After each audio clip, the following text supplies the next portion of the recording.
Okay, I think I got my thoughts gathered because when I do these recording, I don't cut them, I don't edit them, I don't do any of the above. Um I just kind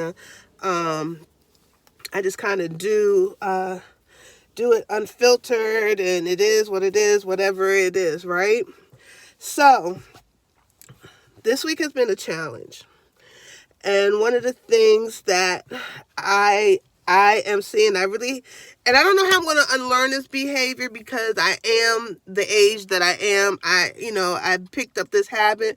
My father kind of created this monster as a kid. When, if I got hurt, my knees fell, I fall. My father was a Southern guy. My father was an obese child who grew up into an obese adult. My mother was a healthy sized woman. She was always like a size 4. My mom was very petite, and she did not gain weight until she had me, and they had to remove her thyroid, and that's when she gained the weight. It was like an unnatural weight gain. But my mother still had the same eating habits. So I had the best of, or the best of one world and the worst of another world, right? So my father, like, if I was hurting, like, as a young girl, my cycle was off balance. I started at a very young age, like an 8, and I suffered very tremendously to the point where I couldn't walk. And my father would do stuff like go to the store and buy like Rolos. Instead of just buying like one Rolo, he would buy the entire box. And he would buy a box of Rolo, and what was the other one? It was another one I like. He would buy 2 boxes of this stuff and just sit it on the bed next to me and say, "Here, baby, enjoy." And I was just there like, and my mother would be so upset with him. And if you said you like watermelon, and he'll go and buy 5 watermelons and be like, "Here."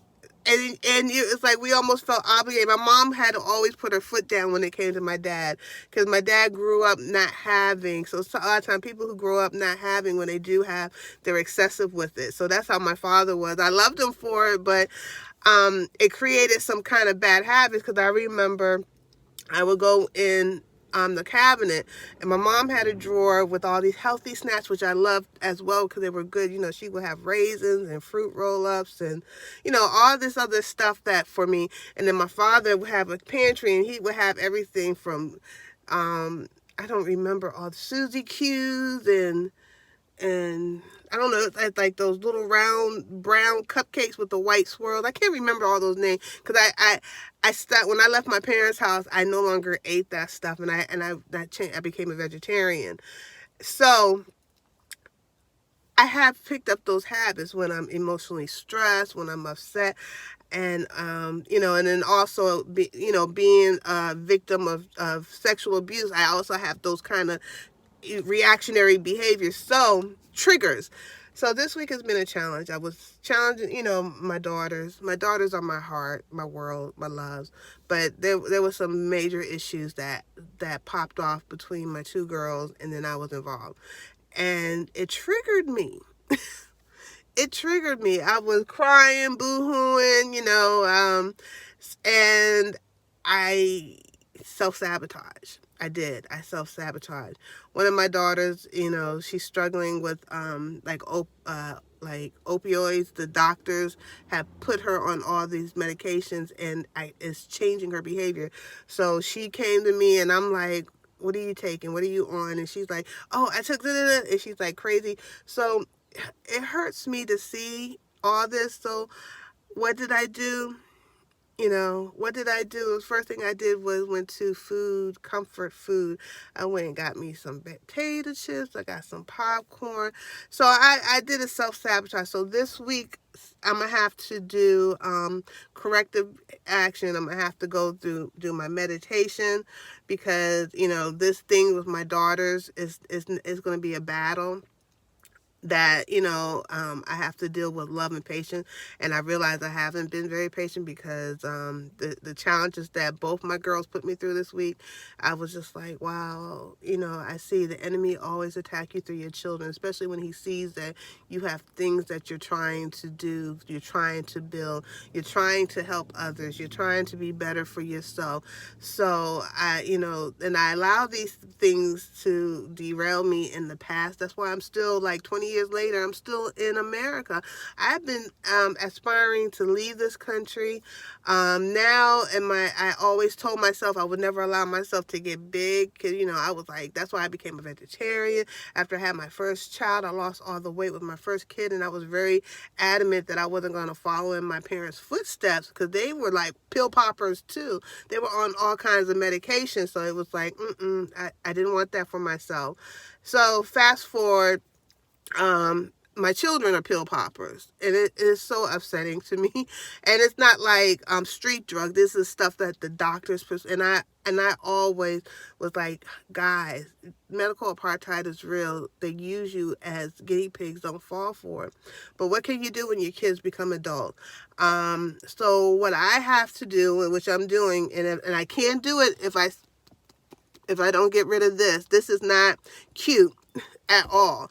So I'm going to work on this, because it's so funny. I had a conversation with one of my associates yesterday. She's a co-worker. She's also someone that I really love. She's a sweetheart. I talked to her outside of work as well.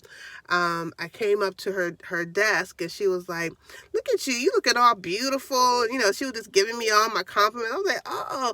I was like, I don't feel beautiful. I said, whoever said BBW was fine is a beautiful, or what? No, what I said, whoever said BBW, whatever, rah rah BBW. I said they're lies. I said, because this does not feel good, because I may look good at times, but I don't feel good like moving around and what have you. And she was just like, well, at least you got a shape. She said, most, you're tight. You got a shape. You got curves. And I was like, yeah, a lot of curves. So, I was like, me personally, I try to keep myself looking decent. I exercise, but this right here is not my ideal way of being. So, and then I allow my emotions to get the best of me to get to this point. So mental health is going to be my challenge this week. I'm not going to worry. I'm going to still exercise.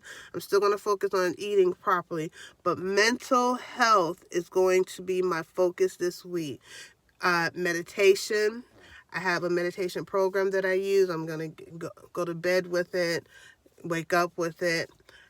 Do my morning walks. I do mindful meditation walk. Walk, speak affirmations, speak life over myself, encourage myself, and in my journal, write my I ams, and get my frustration out. You got to get that frustration out somehow. So for me, I think I'm going to go to the gun range, do some shooting. I enjoy shooting. I like it. That's a lot of frustration that gets out. It gets out. Yeah. So family, thank you for listening. This is your girl. This is Empress Kiddis. This is Tabai Kiddis. We're on another wellness journey. I'll still be using some of my products from It Works, even though I have officially resigned from the company.